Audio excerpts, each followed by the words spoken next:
الحمد لله رب العالمين، والصلاة والسلام على سيد الأنبياء والمرسلين وعلى آله وأصحابه أجمعين. أما بعد، أعوذ بالله من الشيطان الرجيم. بسم الله الرحمن الرحيم.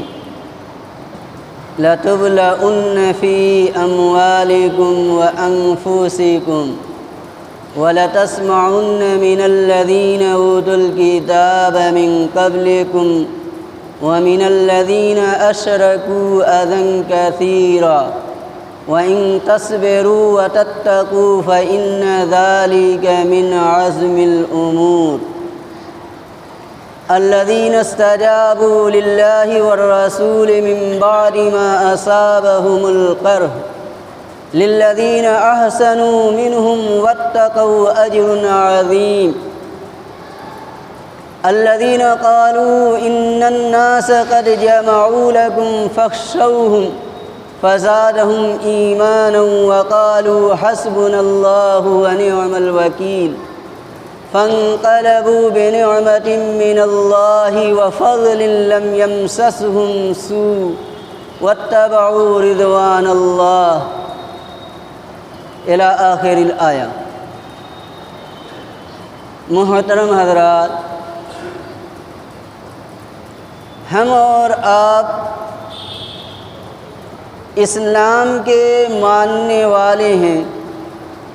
اللہ نے ہمیں زندگی گزارنے کے لیے، زندگی کے نشوب و فراز کے لیے اور زندگی میں جو حالات آئیں گے اس کے لیے قرآن اور حدیث میں ہماری رہنمائی کی ہے. ہمیں بے یار و مددگار نہیں چھوڑا ہے.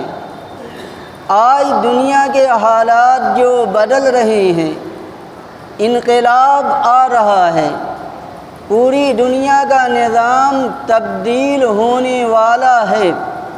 ایسے حالات میں ہم قرآن و حدیث کا جائزہ لیں اور اسلامی تاریخ کا مطالعہ کریں تو ہمیں یہ بات واضح نظر آتی ہے کہ اللہ نے اپنے ماننے والوں کی، اپنے دین پر چلنے والوں کی ہر دور میں آزمائش کی ہے، ان کی جانچ کیا ہے، ان کو پرکھا ہے.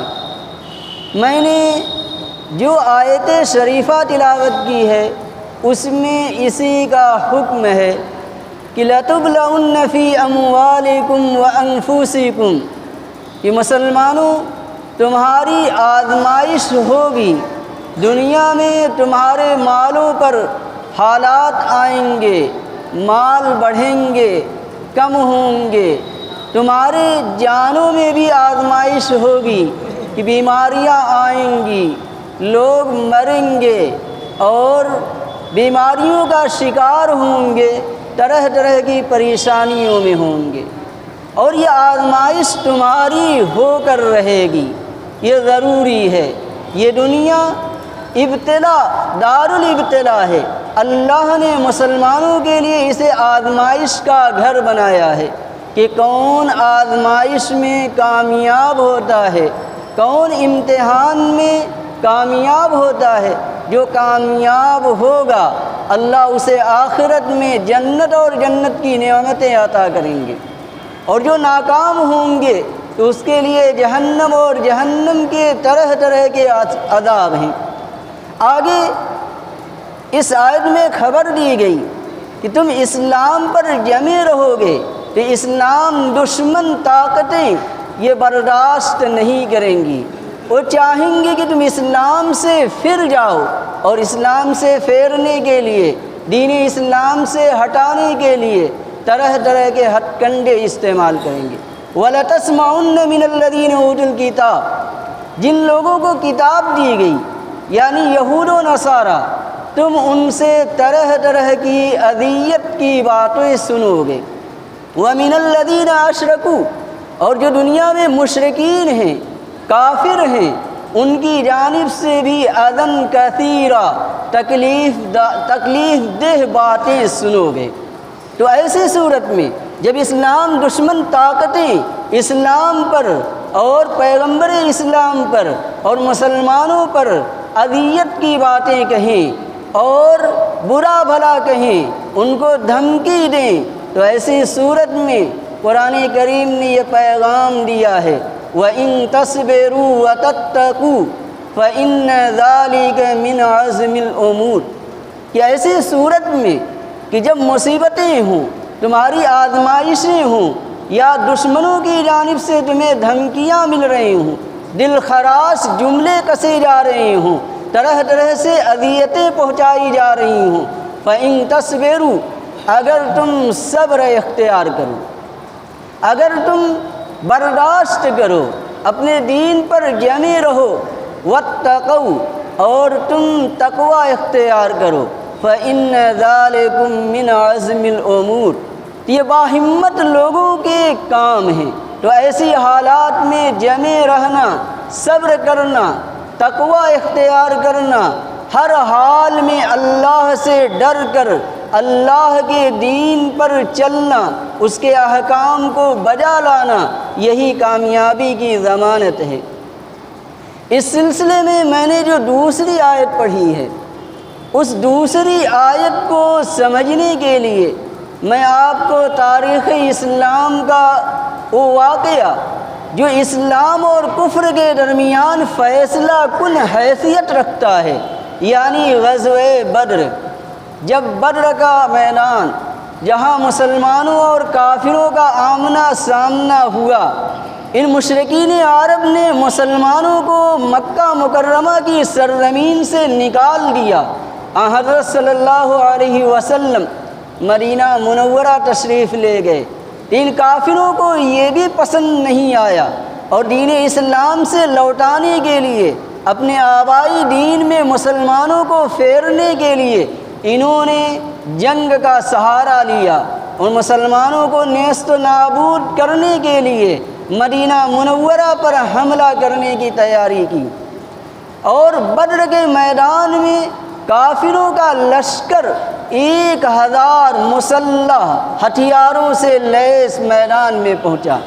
حضرت صلی اللہ علیہ وسلم نے مسلمانوں سے مشورہ کیا، مسلمانوں کی تعداد صرف 313، وہ بھی نہتے، کسی کے ہاتھ میں تلواریں تھیں تو کسی کے ہاتھ میں کھجور کی ٹہنیاں تھیں، لیکن اللہ کا حکم تھا۔ مسلمانوں نے میدان میں جا کر کافروں کا مقابلہ کیا، اور اس طرح مقابلہ کیا کہ اللہ نے تھوڑی سی تعداد سے کافروں کا صفایا کر دیا۔ 70 بڑے بڑے سرداران قریش مارے گئے، اور عرب کی تاریخ میں یہ واقعہ کبھی بھی نہیں ہوا کہ کسی لڑائی میں اتنے بڑے بڑے سردار مارے جائیں۔ چنانچہ بدر کے میدان میں اللہ نے مسلمانوں کی مدد کی۔ معمولی تعداد، نہتے تھے، کمزور تھے، لیکن ان کے اندر صبر تھا، توکل تھا، تقوی تھا، اللہ پر ایمان تھا۔ حسبنا اللہ و نعم الوکیل، اللہ ہمارے لیے کافی ہے اور بہترین کارساز تھا۔ اسی اللہ کے بھروسے پر کفر کی اس مسلح طاقت سے ٹکرا گئے تو اللہ نے اس دن کو یوم الفرقان قرار دیا۔ یہ دن حق اور باطل کے درمیان فیصلہ کن دن تھا۔ اس کے بعد اگلے سال مشرکین عرب بدلہ لینے کے لیے 3000 کا مسلح لشکر لے کر مدینہ منورہ کی جانب بڑھے۔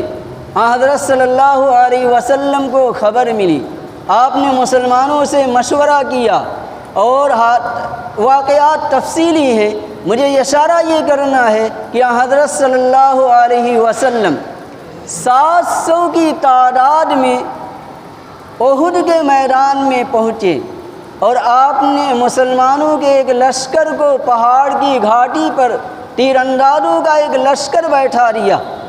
اس کے بعد مقابلہ ہوا، اور 3000 کا لشکر 700 کے مقابلے میں بھاگ کھڑا ہوا، اور جب یہ کافر بھاگنے لگے تو حضرت صلی اللہ علیہ وسلم نے 50 تیر اندازوں کا جو دستہ پہاڑ کی گھاٹی پر بیٹھایا تھا وہ بھی اپنی جگہ سے ہٹ گیا، جبکہ آپ صلی اللہ علیہ وسلم نے ان سے کہا تھا کہ اس جگہ سے نہ ہٹنا۔ اب آپس میں اختلاف ہوا، کچھ لوگوں نے کہا کہ آپ صلی اللہ علیہ وسلم نے منع کیا تھا اس لیے یہاں سے ہٹنا نہیں ہے، لیکن کچھ لوگوں نے کہا کہ لڑائی ختم ہو گئی، کافر بھاگ رہے ہیں، اس لیے آپ کا حکم صرف لڑائی کے وقت تک کے لیے تھا۔ بہرحال اختلاف ہوا، کچھ لوگ وہاں سے ہٹ گئے جو کافر بھاگ رہے تھے، انہوں نے پلٹ کر پیچھے سے پہاڑی راستے سے ان تیر اندازوں کو ختم کیا، شہید کیا، اور ادھر پیچھے سے حضرت صلی اللہ علیہ وسلم اور صحابہ کرام کو گھیر لیا۔ نتیجہ یہ ہوا کہ مسلمان چاروں طرف سے کفار کے محاصرے میں نرگے میں تھے۔ حضرت صلی اللہ علیہ وسلم اس موقع پر زخمی ہوئے، آپ کا چہرے مبارک خون سے آلود ہوا، حضرت حمزہ رضی اللہ تعالیٰ عنہ شہید ہوئے، اور بڑے بڑے صحابہ اس میدان میں شہادت سے سرفراز ہوئے۔ اس کے بعد ابو سفیان نے اعلان کیا کہ اولو ہوبل، کہ آج ہوبل غالب آ گیا۔ ہوبل بتوں کا ان کا سب سے بڑا بت تھا، نعرہ لگایا تو آپ نے ارشاد فرمایا اللہ غالب، کہ اللہ غالب ہے۔ تو ابو سفیان نے کہا کہ یہ ہمارا بدر کا مقابلہ ہے، کہ بدر میں تم نے ہمارے سرداروں کو قتل کیا، آج ہم نے تمہارے آدمیوں کو مارا ہے، اس لیے آج برابری ہو گئی۔ تو حضرت صلی اللہ علیہ وسلم نے حضرت عمر رضی اللہ تعالیٰ عنہ سے کہا کہ اعلان کر دو کہ برابری نہیں ہے، تمہارے مقتول جہنم میں ہیں، ہمارے مقتول جنت میں ہیں۔ اس کے بعد ابو سفیان نے کہا کہ اگلے سال پھر بدر کے میدان میں مقابلہ ہوگا، اور یہ سن 4 ہجری کا واقعہ ہے۔ جب بدر کا وقت آیا جس کا ابو سفیان اور آپ صلی اللہ علیہ وسلم میں وعدہ ہوا تھا کہ سال بھر کے بعد پھر مسلمانوں اور کافروں کا مقابلہ ہوگا، تو آپ نے فرمایا انشاءاللہ۔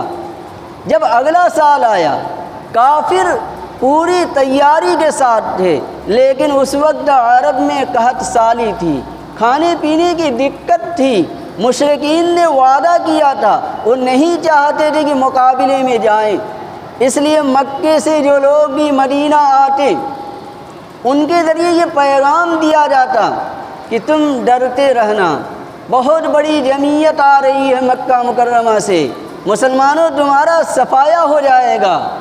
تو آپ صلی اللہ علیہ وسلم کو جب یہ خبریں ملنی شروع ہوئی تو اسی کو قرآن کی جو میں نے آیت پڑھی ہے ترجمہ کر دیتا ہوں کہ وہ لوگ کہ جن لوگوں سے مشرکین مکہ کی طرف سے آنے والوں نے کہا قد جمعوا لکم، کہ تمہارے لیے بہت بڑا لشکر تیار کر رکھا ہے، اس مرتبہ تم کو نیست و نابود کر دیں گے، فزادہم ایمانا، تو ان خبروں نے مسلمانوں کی ایمان میں اضافہ کیا، اور انہوں نے کہا ٹھیک ہے آنے دو، ہمیں کوئی پرواہ نہیں ہے، حسبنا اللہ و نعم الوکیل، اللہ ہمارے لیے کافی ہے اور بہترین کارساز ہے۔ اسی لیے حضرت صلی اللہ علیہ وسلم نے جب حالات ابتر ہوں، مصیبتوں کی یلغار ہو، تو حسبنا اللہ و نعم الوکیل پڑھنے کی تلقین و تاکید کی گئی ہے۔ چنانچہ جب وہ لوگ مکے سے چلے، حضرت صلی اللہ علیہ وسلم بھی مدینہ منورہ سے نکلے، لیکن کافر نہیں آئے، راستے سے دہران یا عسفان سے واپس چلے گئے۔ حضرت صلی اللہ علیہ وسلم اپنے ساتھیوں کے ساتھ بدر کے میدان میں پہنچے، اور وہاں میلہ لگا ہوا تھا، صحابہ کرام وعدے کے مطابق وہاں پہنچے، لڑائی نہیں ہوئی، وہاں رہ کر آپ نے 1 ہفتے تک مشرکوں کا انتظار کیا، لیکن وعدے کے مطابق وہ آئے نہیں، اور صحابہ کرام نے اس میلے میں خرید و فروخت شروع کی، سامان خریدتے بیچتے۔ چنانچہ آگے فرمایا گیا فانقلبوا بنعمت من اللہ وفضل لم یمسسہم سوء، کہ اللہ کی خوشنودی کے ساتھ لوٹے، کہ اللہ کو انہوں نے وعدہ پورا کر کے خوش کر دیا، اور فضل تجارت کے ساتھ، فائدے کے ساتھ لوٹے۔ لم یمسسہم سوء، انہیں کوئی بھی برائی نہیں پہنچی۔ بہرحال اللہ کے حکم کو پورا کیا تو دنیا میں بھی کامیابی کی، تجارت میں بہت سارا نفع ملا۔ ایک صحابی فرماتے ہیں کہ اس موقع پر میں سامان خریدتا رہا، بیچتا رہا، مجھے 300 اوقیہ نفع ملا۔ بہرحال واقعات تفصیلی ہیں، تو عرض یہ کرنا تھا کہ جب مسلمانوں نے ناگزیر حالات میں، جبکہ زخمی تھے اور صحابہ کرام قحط سالی میں تھے، لیکن انہیں کچھ نہیں دیکھا۔ الذین استجابوا للہ والرسول من بعد ما اصابہم القرح، کہ ان کو تکلیف پہنچ چکی تھی، وہ قحط سالی میں تھے، زخموں سے نڈھال تھے، غموں سے دوچار تھے، لیکن جب اللہ اور رسول نے اعلان کر دیا کہ ہمیں میدان میں وعدے کے مطابق چلنا ہے، تو صحابہ کرام میدان میں پہنچے۔ اور آگے اللہ نے وعدہ کیا، للذین احسنوا واتقوا لہم اجر عظیم، جو لوگ نیک کام کریں، تقوی اختیار کریں، ان کے لیے اجر عظیم ہے۔ آج دنیا کے اندر حالات بہت تیزی سے بدل رہے ہیں۔ کچھ ملکوں کے اندر عملاً مسلمانوں کو نیست و نابود کرنے کے لیے، ختم کرنے کے لیے عملاً اقدام بھی شروع ہو چکا ہے۔ اور اس وقت دنیا، کچھ شاطر دماغ، کچھ شیطان کے چیلے اور چپاٹے اس وقت دنیا کو اپنی مٹھی میں کرنے کے لیے طرح طرح کی اسکیمیں بنا رہے ہیں۔ بعض حضرات کا خیال ہے کہ یہ بیماری، دم، تنفس، نزلہ، بخار، یہ قدیم بیماریاں ہیں، کوئی نئی نہیں ہیں۔ ان بیماریوں کے نام پر پوری دنیا میں سیاست ہو رہی ہے، اور کتنی سیاستیں 2 سال میں ہوئی ہیں، ہم اور آپ جانتے ہیں کہ کیا کیا نہیں کیا گیا۔ ان بیماریوں کے آنے سے پہلے ایک ملک کی معیشت بڑھتی جا رہی تھی، چائنیز سامان، ان کے بائیکاٹ کا دنیا نے اعلان کیا، پھر وہاں سے بیماری پھیلی یا جان بوجھ کر پھیلائی گئی، اور یہ بیماری پوری دنیا میں دندناتی پھرتی رہی، اور پورے دنیا کا نظام درہم برہم ہو گیا۔ اور جب ہندوستان کے اندر آئی یہ بیماری، یہ کرونا وائرس، اسلام کی جانب مائل ہو گیا۔ جب تک بمبئی کے اندر یہ بیماری رہی، اسلام سے کوئی تعلق نہیں تھا، لیکن جب یہ بیماری دہلی کے اندر آئی تو تبلیغی جماعت کے ہاتھ میں چڑھ گئی، اور تبلیغی جماعت نے اس بیماری کو اپنے کنٹرول میں کر لیا اور کلمہ پڑھا کر مسلمان بنا دیا۔ پورے ہندوستان کی میڈیا میں اس تعلق سے کتنی افواہیں گردش کی گئیں، تبلیغی جماعت کو پورے صوبے کے اندر تلاش کر کر کے جیل کی سلاخوں میں کوارنٹائن اور کیا کیا اذیتیں نہیں پہنچائی گئیں۔ جگہ جگہ مسلمانوں کے نام پر سبزی بیچنے والوں کو ظلم و اذیت کا نشانہ بنایا گیا، اور آج بھی دھمکی دی جا رہی ہے کہ اس ملک کے اندر رہنا ہوگا تو اس ملک کے دستور کے مطابق ہم اس ملک کو ہندو راشٹر بنائیں گے۔ دارالعلوم دیوبند، جمعیت علماء ہند، تبلیغی جماعت وغیرہ کی پابندیوں کی بات کی جاتی ہے۔ یہ بات اس لیے کی جاتی ہے کہ مسلمان جوش میں آئیں، وہ میدان میں آئیں۔ راستہ ہموار ہے، حکومت ہمارے پاس ہے، اقتدار ہمارے پاس ہے، انتظامیہ ہمارے پاس ہے، ان کو ورگلایا جائے تاکہ یہ میدان میں آئیں اور ان کو کچل کر رکھ دیا جائے، ان کی نوجوان افرادی قوت کو اجتماعی طور پر کچل دیا جائے تاکہ یہ 50 سال تک سر نہ اٹھا سکیں۔ اور اللہ کا فضل ہے کہ بابری مسجد کے فیصلے کے بعد سے آج تک پورے ملک کے مسلمانوں نے دل خراش حالات میں بھی صبر کا دامن تھام کر ان اسلام دشمنوں کے منہوں پر تماچا مارا ہے۔ اور آگے بھی ضرورت ہے کہ ہم اگر کامیابی چاہتے ہیں تو اس طرح ہاتھ پر ہاتھ دھرے رہنے سے ہمیں کوئی کام نہیں ہوگا، ہمیں آگے آنا ہوگا۔ چند مخصوص لوگ ہیں، ایک قوم ہے جو پورے ملک کے ہر گوشے میں، ہر شعبے میں اور ملک کے ہر کونے میں موجود ہیں، لیکن اپنے پورے تشخص کے ساتھ ہیں، پگڑی اور داڑھی کے ساتھ ہیں، جہاں بھی وہ نظر آتے ہیں سامنے والا کہہ دیتا ہے کہ مسلمان جا رہا ہے۔ کیا ہمارا اپنے دین سے یہی تعلق ہے؟ ایک مسلمان گزرتا ہے، کیا کہنے والا دو ٹوک کہہ سکتا ہے کہ مسلمان جا رہا ہے؟ داڑھی نہیں ہے، اسلامی لباس نہیں ہے۔ اگر ہمیں کامیابی چاہیے تو صبر کرنا ہوگا، تقوی اختیار کرنا ہوگا، اور یہی کامیابی کی ضمانت ہے۔ حالات بدل رہے ہیں، بدلیں گے۔ چند مخلص لوگ پوری قوت کے ساتھ لگے ہوئے ہیں۔ عملاً میدان میں علماء کی پوری ایک جماعت ہے جو ڈٹی ہوئی ہے، لیکن ان جماعت سے کام ہونے والا نہیں ہے۔